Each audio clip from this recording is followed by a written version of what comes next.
At 71, John Travolta's life no longer revolves around spectacle or reinvention.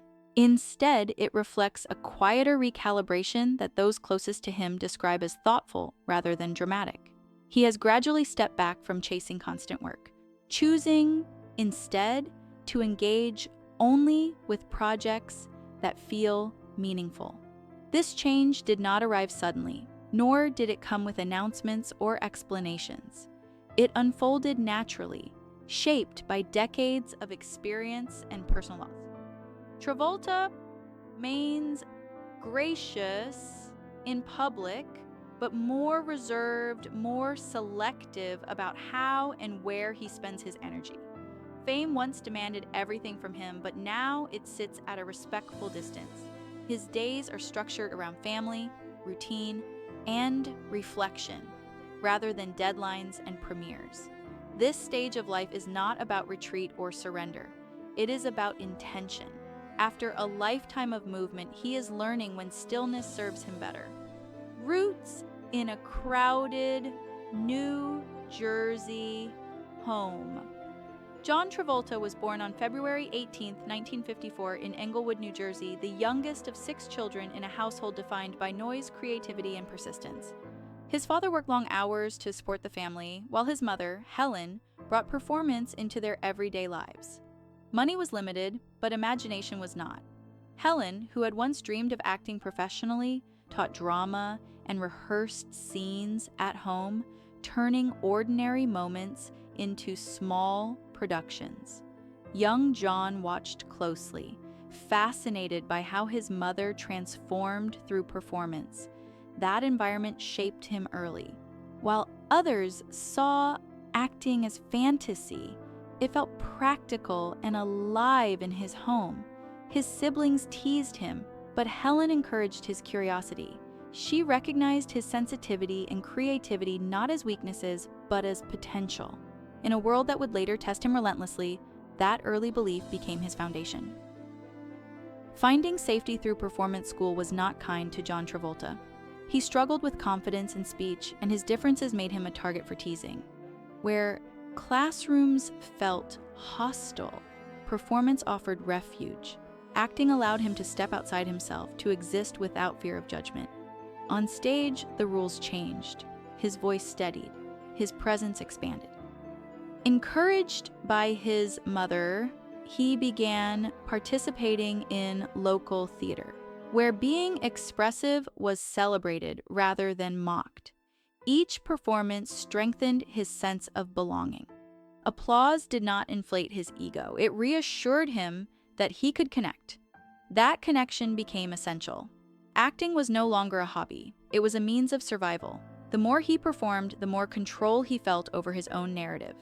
This early relationship with performance shaped how he would later navigate fame, criticism, and reinvention, always returning to craft when identity felt uncertain.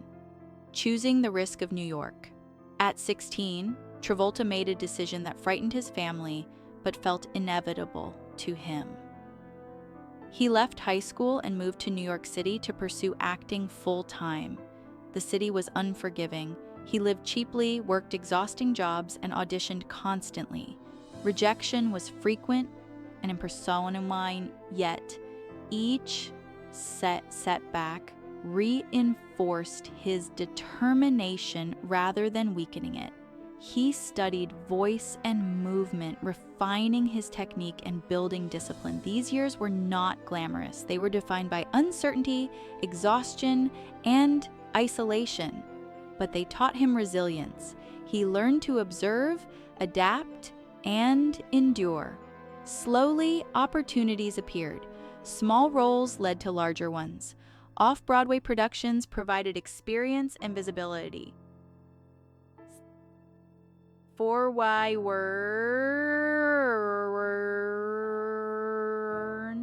By the time television noticed him, Travolta had already developed a work ethic shaped by struggle rather than entitlement, a quality that would sustain him through future highs and lows.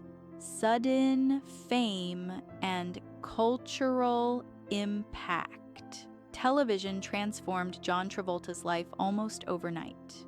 Welcome back Cotter introduced him to a national audience, and his charisma made him instantly recognizable.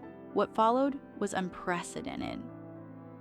Saturday Night Fever did not simply succeed, it reshaped popular culture. Travolta's performance captured a generation, blending vulnerability with confidence in a way that felt authentic. Awards recognition arrived early, placing expectations on him before he had time to process success.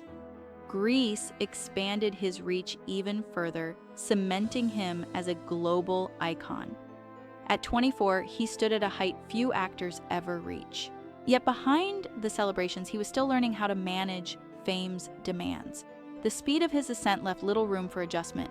Success was exhilarating, but it also removed privacy and stability. The world embraced him quickly, and just as quickly, it would test his endurance. Navigating loss. Behind the spotlight, as his career soared, personal loss entered his life with quiet force. The death of his mother in 1978 deeply affected him, arriving during a period when he was expected to appear endlessly grateful and energized. He fulfilled professional obligations while privately grieving, a pattern that would repeat later in life. Travolta learned early how to compartmentalize pain, to keep moving when stopping felt impossible. This ability sustained his career, but it also delayed emotional processing. Loss did not derail him immediately, it reshaped him gradually. Over time, the weight accumulated. Fame provided distraction, but not protection. These experiences taught him that success and sorrow often coexist. They also influenced his performances, adding depth beneath charm.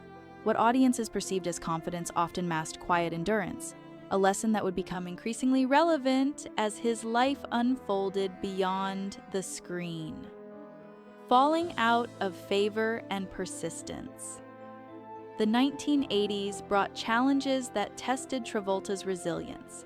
Shifts in audience taste and a series of underperforming films altered how Hollywood viewed him. Opportunities diminished. Criticism increased. For the first time, he faced the possibility that his moment had passed. Yet he continued working, refining his craft rather than retreating.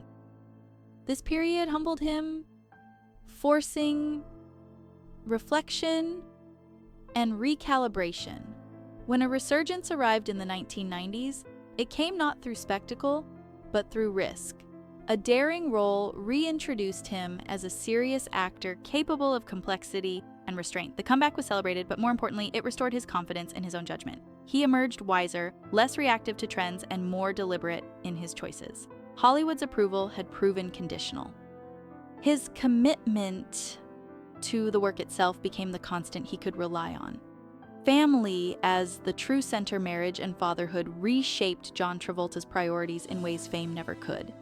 His family became his anchor, grounding him during periods of uncertainty.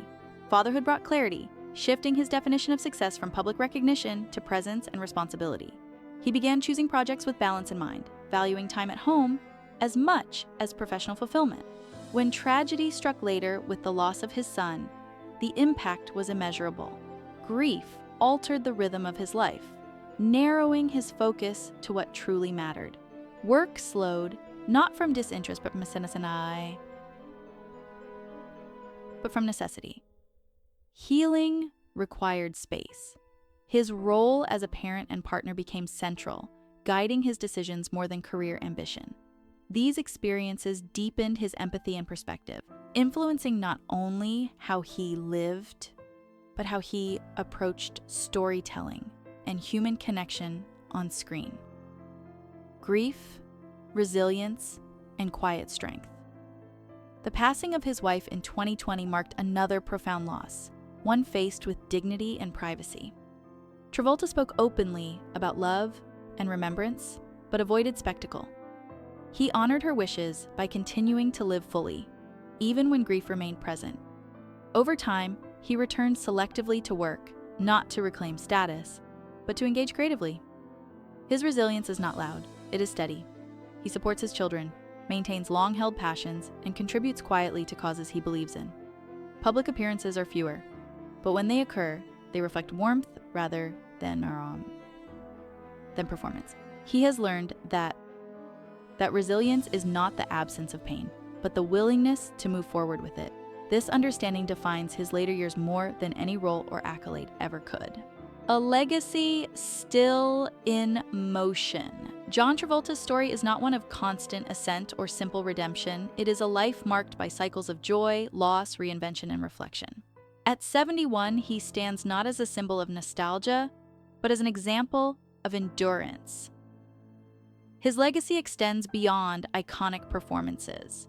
It lives in his commitment to craft, his devotion to family, and his capacity to adapt without losing himself.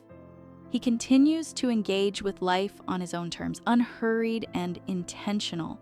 The dance that once defined him now serves as metaphor rather than mission. He moves forward with experience as his guide, carrying memories without being trapped by them.